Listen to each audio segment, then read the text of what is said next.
اللہ تعالیٰ خود قرآن مجید میں ارشاد فرمائے ما انا بظلام للعبید. مفسرین حضرات اس کا ترجمہ ایسا کرتے ہیں کہ اللہ یہ اعلان کر رہے ہیں کہ میں بندوں پر رتی برابر بھی ظلم نہیں کرتا. اللہ ظلم نہیں کرتا یہ ترجمہ کریں گے تو رتی تو کرے گا، یہ مطلب آ سکتا ہے. تو علماء اس کا ترجمہ یہ کرتے ہیں کہ اللہ بندوں پر رتی برابر بھی، کم کا جو درجہ ہو اتنا بھی اللہ بندوں پر ظلم نہیں کرتے. تو احکامات کے پابند بنانے میں، احکامات کو لوگوں پر عائد کرنے میں اللہ تعالیٰ کہاں سے ظلم کریں گے؟ تو اللہ تبارک و تعالی احکامات کی پابندی سے پہلے، احکامات کو لاگو کرنے سے پہلے، احکامات کو دینے سے پہلے اللہ تعالیٰ احکامات پر چلنے کی طاقت، قوت، استطاعت کو دیتے ہیں. اللہ نے قرآن مجید میں ارشاد فرمایا لا یکلف اللہ نفسا الا وسعها. اللہ نے فرمایا کہ ہم انسان کی طاقت سے بڑھ کر اعمال نہیں دیتے.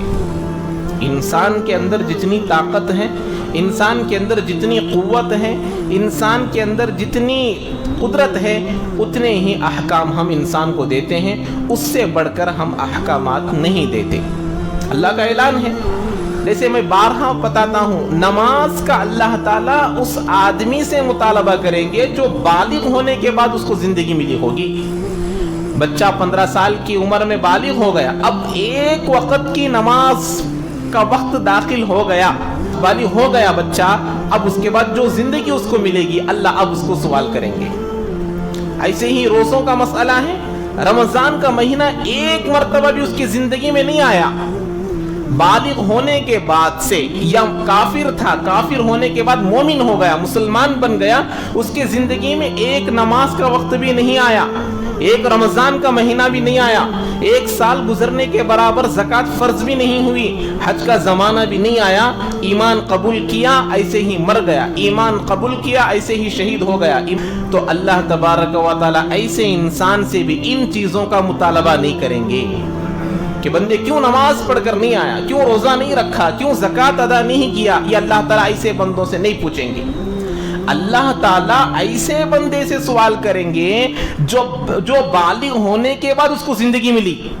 15 سال کی عمر میں بالغ ہو گیا، 16 سال تک زندہ رہا، 20 سال تک زندہ رہا، 50 سال تک زندہ رہا، اب انتقال کر گیا. اب اللہ اس سے سوال کریں گے کہ بندے بالغ ہونے کے بعد 30 سال کی عمر تجھ کو ملی، بالغ ہونے کے بعد 50 سال تک تو زندہ رہا، تیری زندگی میں اتنی نمازیں آئے، تیری زندگی میں اتنے رمضان کے مہینے آئے، تیری زندگی میں زکوٰۃ اتنی مرتبہ فرض ہوئی، تیری زندگی میں حج فرض ہوا تھا، کیوں ادا نہیں کیا؟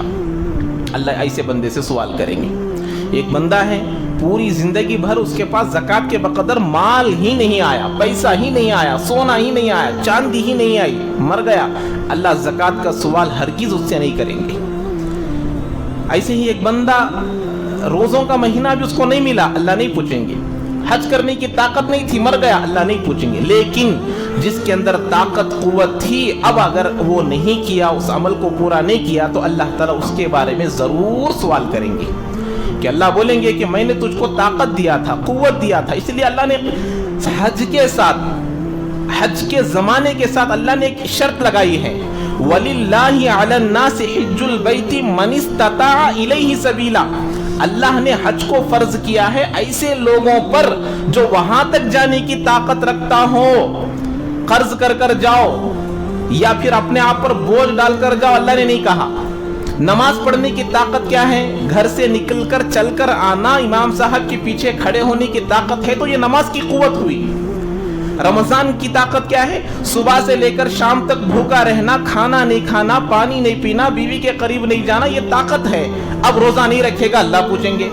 زکوٰۃ کی فرضیت کیا ہے؟ 1 سال گزر گیا، قرضہ نہیں ہے، اپنے کھانا پینا سب نکال کر کچھ پیسے بچے ہوئے ہیں، سال گزر گیا، قرضہ نہیں ہے. اب کہا گیا کہ جتنے پیسے ہیں اس میں 2.5% نکالو. 40 روپے کے لیے 1 روپیہ، 80 روپے کے لیے 2 روپیہ، 100 روپے کے لیے 2.5 روپے، 1 لاکھ روپے کے لیے 2,500 روپے. اب اللہ پوچھیں گے ایسے ہی حج کے بارے میں اللہ نے کہا کہ دیکھو وہاں تک میرے گھر تک اللہ کہتے ہیں من استطاع الیہ سبیلا، میرے گھر تک آنے کی جو طاقت رکھتا ہے وہ میرے پاس آنا ضروری ہے، میرے پاس آئے بغیر اگر مر گیا۔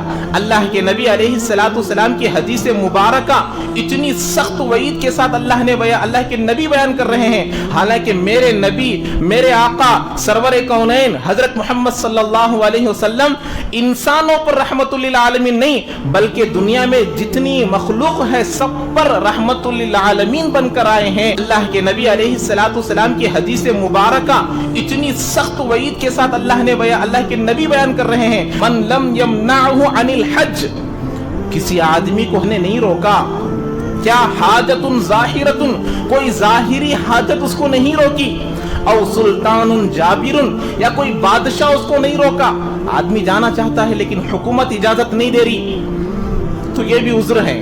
اور یا پھر اللہ رضون حابس، یا ایسی بیماری ہے کہ آدمی نہیں جا سکتا، بیماری لاحق ہو گئی، وہ بیماری ایسی ہے کہ آدمی سفر نہیں کر سکتا، یہ تین چیزیں بھی نہ ہونے کے باوجود بھی حج نہیں کیا، طاقت ہونے کے باوجود، ماتا ولم کے حجہ، اب وہ مر گیا حج کیے بغیر۔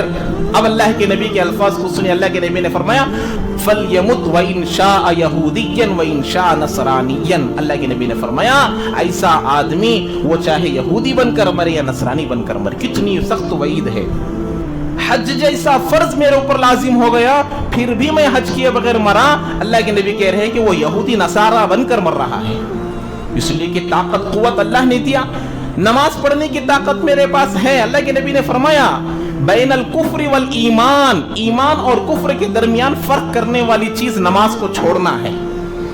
مسلمان نماز پڑھتا ہے، غیر نماز نہیں پڑھتا، تو اللہ کے نبی نے فرمایا نماز کا پڑھنا نہ پڑھنا مسلمان اور غیروں میں فرق کرنے والی چیز ہے۔ ہم لوگ دیکھ کر پہچانتے ہیں، لباس کو دیکھ کر پہچانتے ہیں کہ یہ پولیس ہے، لباس کو دیکھ کر پہچانتے ہیں کہ یہ آدمی اس ڈپارٹمنٹ میں کام کرنے والا ہے، آئیڈینٹی کو دیکھ کر ہم پہچانتے ہیں کہ یہ فلاں ڈپارٹمنٹ میں کام کرنے والا۔ اللہ کے نبی نے فرمایا نماز پڑھنے والے کو مومن بولو اور جو نماز نہیں پڑھتا اس کو کافر بولو، اللہ کے نبی کا اعلان ہے۔ ایسے ہی جس پر حج فرض ہو گیا اور اس نے حج کیے بغیر مر گیا تو اللہ کے نبی کہہ رہے کہ وہ یہودی نصارہ بن کر مرا۔